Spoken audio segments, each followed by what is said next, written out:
Hi, this is Sally's Book Club, where we bring you the best books from around the world every day. Hey everyone, I'm Sally. Today we're diving into a literary work that's also a cornerstone of philosophical thought. One of the 20th century classics, The Stranger by Albert Camus, Nobel Prize laureate in literature. If you're familiar with Camus, you'll know Sartre, and de Beauvoir were key figures of existentialist thought. So what exactly is existentialism? It's both a philosophical concept and a literary movement, a dual identity unique in intellectual history. Today we'll explore existentialism through this groundbreaking book. In China, this book is sometimes translated as The Stranger or The Outsider. They're the same work. Before we get into the book, let's consider some everyday situations we all recognize.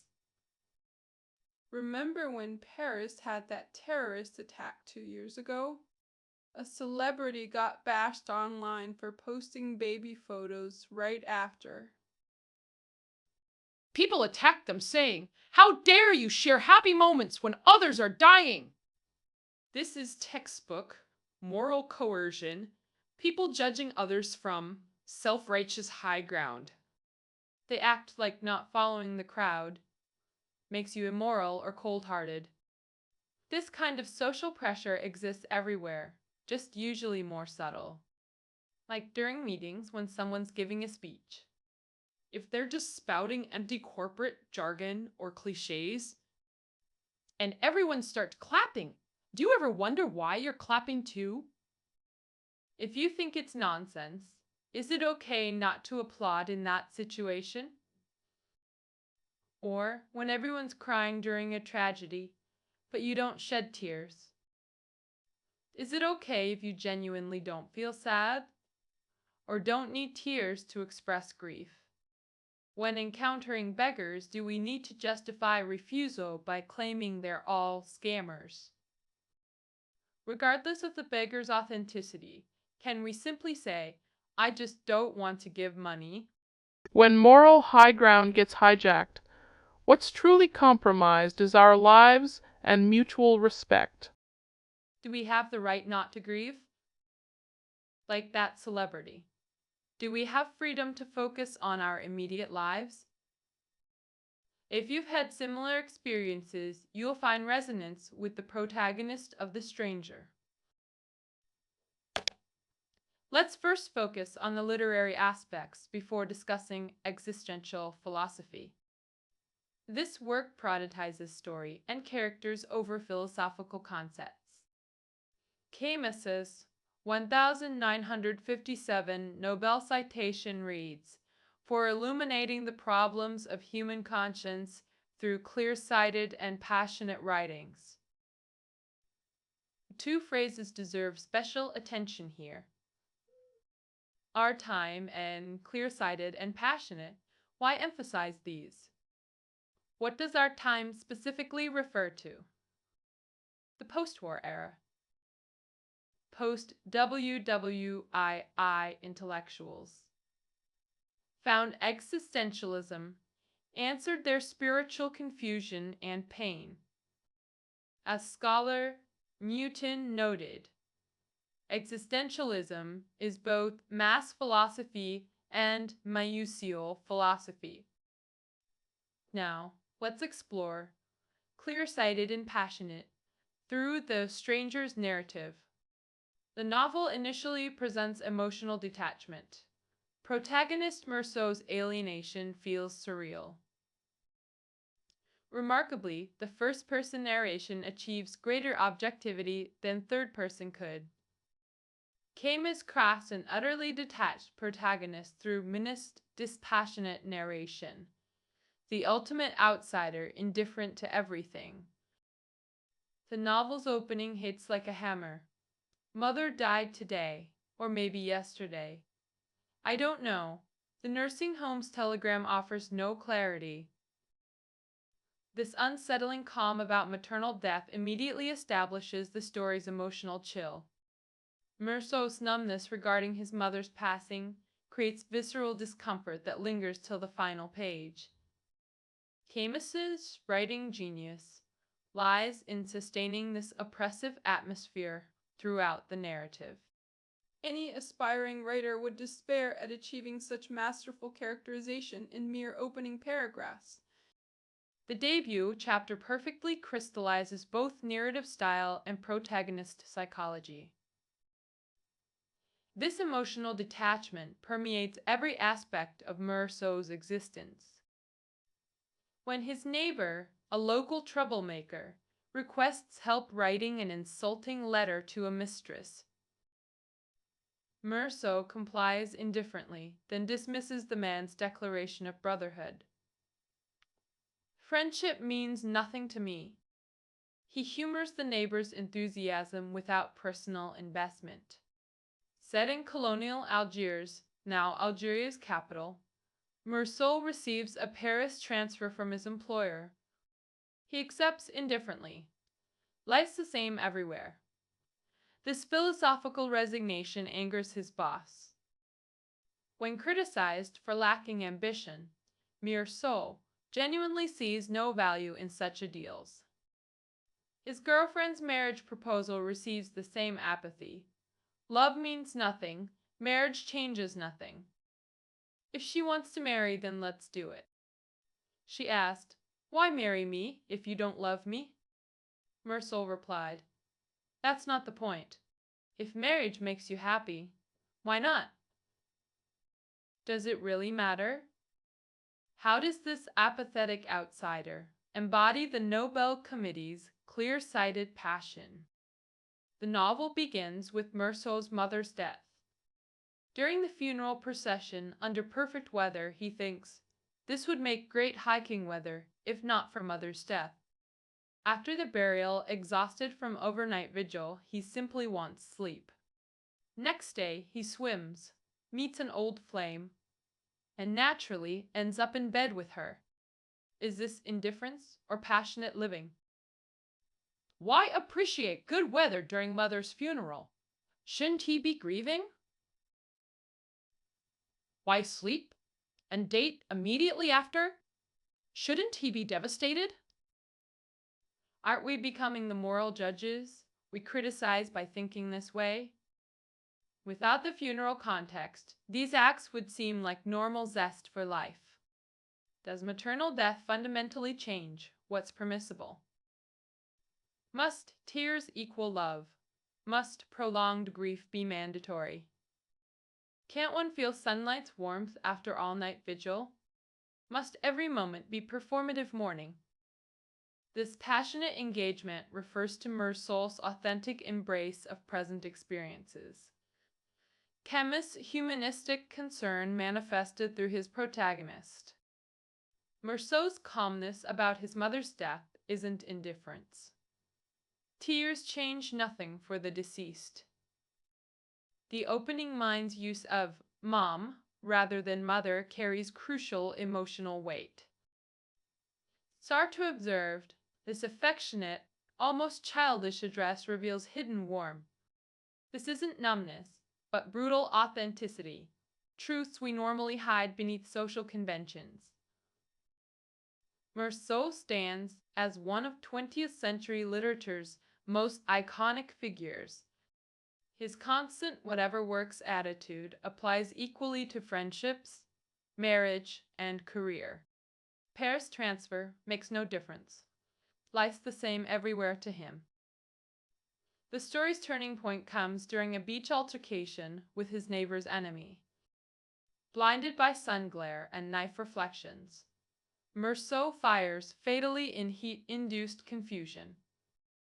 When asked about remorse during trial, he admits only practical inconvenience, not regret. His lawyer begs for performative remorse to sway the jury. Meursault refuses to fake emotions.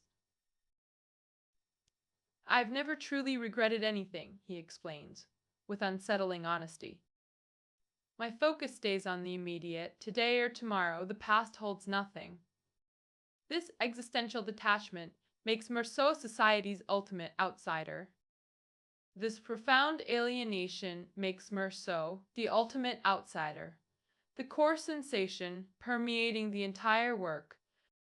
The dissonance between authentic self and society embodies Camus's concept of the absurd. Camus's absurdity isn't random comedy or social satire, it's fundamental existential dislocation. The novel avoids satire because Meursault genuinely believes life's meaninglessness makes judgment irrelevant. How then should we comprehend this absurdity? In the myth of Sisyphus, Camus describes absurdity as sudden awareness of life's theatrical falseness, like seeing behind stage scenery. For modern audiences, imagine watching a movie when production crews suddenly appear on screen. You're emotionally invested, then see camera operators and directors in the frame. The illusion breaks. The film continues with visible crew, members, and props, but only you notice. Actors keep performing intensely, unaware of the exposed artifice. Other viewers remain engrossed, deepening your isolation. Your immersion shatters. You've become life's detached observer. This sudden disconnect from shared reality creates existential absurdity. The cinematic glitch mirrors realizing life's inherent meaninglessness. Now, Meursault's indifference makes perfect sense. He sees through society's film. Absurdity peaks during Meursault's trial, humanity's grand performance laid bare. He witnesses liars and judges as actors in flawed theater, desperately maintaining illusions. He found it fascinating to sit in the defendant's seat, listening to others discuss him. What puzzled him was why people focused on his soul rather than legal facts. The trial became moral judgment rather than legal procedure. Prosecutor and lawyer alike ignored the actual homicide. The entire case centered on his behavior during his mother's funeral days. Specifically, his lack of tears and subsequent date with a new girlfriend became criminal evidence, the prosecutor declared. He buried his mother with a criminal heart, showing no remorse for his unforgivable crime. The verdict came. Public beheading. In the name of the French people? Camus famously said, "In our society, any man who doesn't weep at his mother's funeral risks being condemned to death." This mirrors the Nobel citation about illuminating humanity's conscience. After earthly judgment came divine judgment, the prison priest's visit before execution. The priest expected desperation, but found Meursault's atheistic clarity instead. Human judgment means nothing, the priest insisted. God's judgment is supreme, Meursault countered. I'm told I committed a crime, so I pay. No one else may demand anything of me. He refused forced repentance, staying true to his authentic self until the end. So no matter what the priest said, he remained unmoved. The priest couldn't accept this, visibly distressed. Everyone seeks God's comfort, facing death. Why won't you? The priest implored. Meursault defied all expectations till the end. What afterlife do you envision? The priest pressed. Here came Meursault's only outburst. My imagined afterlife would just remind me of THIS life. This fierce commitment to present existence resonates powerfully. Then came literature's immortal declaration. I may seem empty-handed, but I'm certain of everything, more certain than he's ever been. This truth is my only possession. I chose this path, didn't choose others. I've been waiting for this dawn that would justify me. Others, illusions, deaths, gods, chosen fates, what are they to me? The fate claiming me will claim thousands of self-proclaimed brothers. All living are lucky. will die regardless. So what if executed for not crying at mother's funeral? Before God's judgment, Meursault's authentic existence triumphed. We've all faced such moral trials, though less dramatically.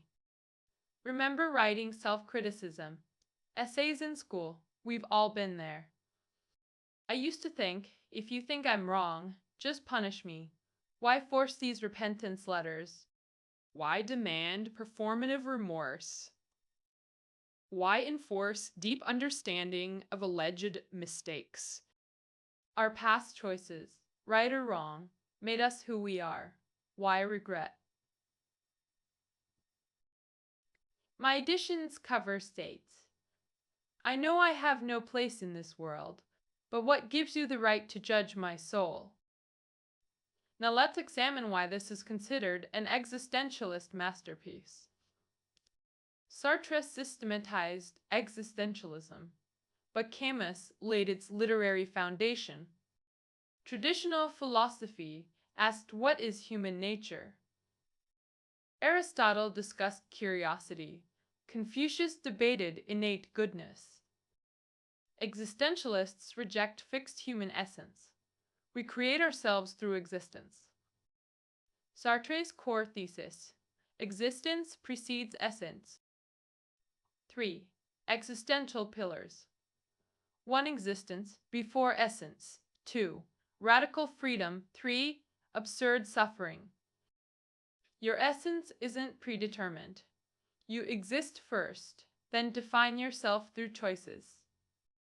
Life itself constitutes our existence. Existence comes first. We forge our essence through lived experience. Sartre viewed humans as blank slates at birth.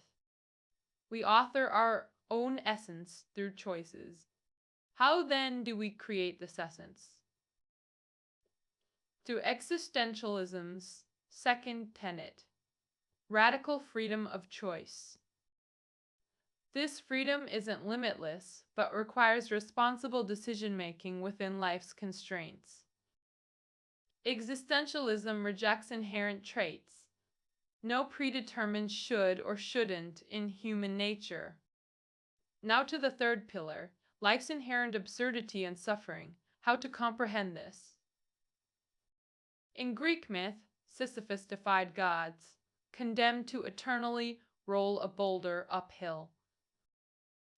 Each time near the summit, the boulder rolls back down.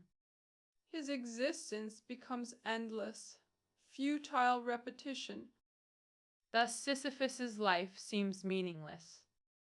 Camus saw modern lives as Sisyphus pushing metaphorical boulders. Daily routine mirror Sisyphus's labor workdays, pushing uphill, weekends watching progress slip away. Yet Camus finds value precisely in meaninglessness. The more absurd, the more worth living. How to make sense of this? Acknowledging absurdity is step 1. True rebellion lies in persistent engagement. Here emerges a Camus divergence from Sartre. Sartre combats absurdity through choice. Camus through conscious rebellion. Absurdity, recognizing meaninglessness while fully conscious of it. Rebellion means asserting human dignity within the absurd world. Only through resistance do we claim our humanity. Camus declared, I rebel, therefore I exist. Meursault's lifestyle embodies ultimate rebellion against meaninglessness. Apply this rebellion to Sisyphus' myth. His eternal struggle becomes meaningful defiance. Though hopeless, Sisyphus raises his arms again. Conscious resistance through repeated action. Each stone-pushing step becomes testament to existence, transforming punishment into purpose. The boulder ceases being divine punishment, its proof of Sisyphus' earthly presence. Camus's radical conclusion. The struggle itself toward the heights is enough to fill a man's heart. Happiness emerges from conscious engagement with meaninglessness. This is true rebellion. Camus's final proclamation. One must imagine Sisyphus happy. That concludes today's program. Subscribe for more literary explorations. Detailed notes await below. See you tomorrow.